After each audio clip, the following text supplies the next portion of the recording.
سیکھتے ہوئے موجودہ حالات میں اگر کوئی بدامنی پھیلانے کی کوشش کرتا ہے تو قانون نافذ کرنے والے اداروں کی یہ اولین ترجیح ہونی چاہیے کہ حقوق کی آواز بلند کرنے والوں پر تو ATA لگ جاتا ہے، حق کی بات کرنے والے پر دہشت گردی کے دفعات تو لگ جاتے ہیں اور اینٹی پاکستانی تو قرار دیا جاتا ہے، مگر جو بندہ کھلم کھلا اس وقت سوشل میڈیا پر وائرل چل رہی ہے یہ ویڈیو کہ جہاں پر بندہ کھلم کھلم یہ کہہ رہا ہے کہ پھر سے ایک سانحہ دہرایا جائے گا، یقیناً یہ قانون نافذ کرنے والے اداروں کے لیے سوالیہ نشان اور لمحہ فکریہ ہے کہ ایک بندہ ریاستی اداروں کو چیلنج کر رہا ہے۔ ہم یہی سمجھتے ہیں کہ قانون نافذ کرنے والے ادارے کمزور ہیں یا پھر قانون نافذ کرنے والے ادارے ان سب کے سامنے بے بس ہیں۔ اگر ایسا کچھ نہیں ہے تو ان کو پکڑا جائے اور پکڑنے کے بعد قرار واقعی سزا دی جائے تاکہ پھر سے کوئی سانحہ چھلاس، پھر سے کوئی سانحہ لولو سر، پھر سے سانحہ کوئی کوہستان واقع نہ ہو کہ جہاں پر ایک ہی دن میں 18 سے زیادہ لاشوں کو اٹھانا پڑے اور اس کے بعد کوئی بدامنی کی صورتحال یہاں ہو۔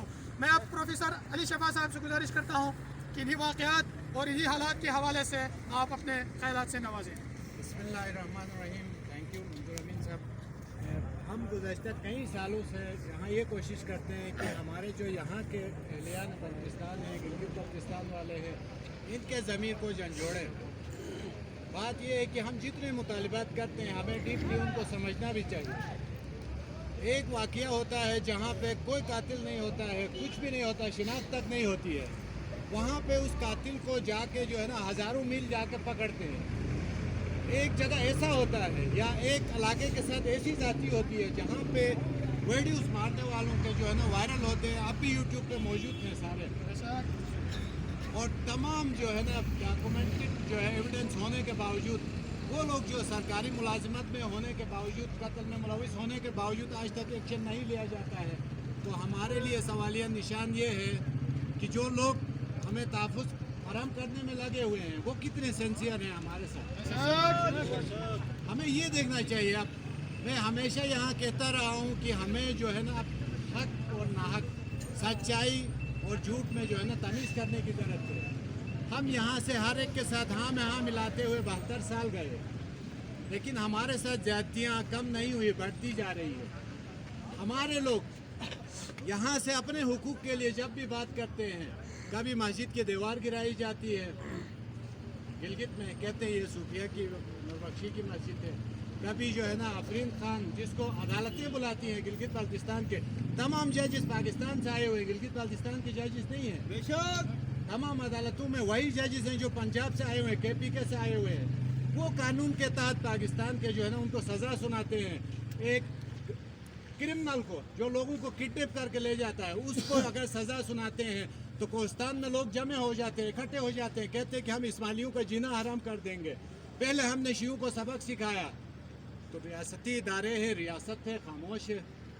سوالیہ نشان یہ ہے، ہمیں اب سوچنے کی جو پوائنٹس ہیں یہاں یہ ہے کہ کتنے ہمارے ساتھ جو ہے نا زیادتیاں ہوتی ہے، اور ہمارے ادارے، ہماری جو ریاست ہے ہمارے ساتھ کتنی جو ہے نا مخلص ہے، یا ہمارے ساتھ کتنا جو ہے نا وہ اچھا برتاؤ کر رہی ہے، کس سلسلے میں چل رہی ہے، ہمیں یہ سوچنے کی ضرورت ہے۔ مطالبات ہم یہاں بیٹھ کے آرمی چیف سے کرتے ہیں، مطالبات ہم یہاں بیٹھ کے وزیر اعظم سے کرتے ہیں، کیا فرق پڑتا ہے ان کو؟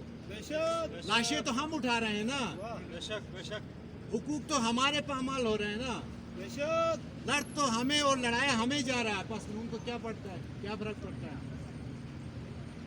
تو ہمارے نوجوانوں کو اب سوچنے کا وقت آ گیا ہے کہ ہمیں جو لڑایا جا رہا ہے، کبھی شیعہ کے نام پہ، کبھی سنی کے نام پہ، 88 سے اب تک جو ہے نا ہمارے ساتھ یہ بربریت چل رہی ہے، آخر یہ کب تک جاری رہے گا؟ کب تک ہم لاشیں جو ہے نا شیعہ سنی نوربخش اسماعیلی کے نام پہ اٹھاتے رہیں گے؟ ہمیں سوچنا چاہیے اور ہمیں متحد ہو کے آگے بڑھنے کی ضرورت ہے۔ ظلم کا کیوں ہے راج؟ ظلم کا کیوں ہے راج؟ ظلم کا کیوں ہے راج؟ ہم نہیں مانتے ظلم کے ضابطے، ہم نہیں مانتے ظلم کے ضابطے۔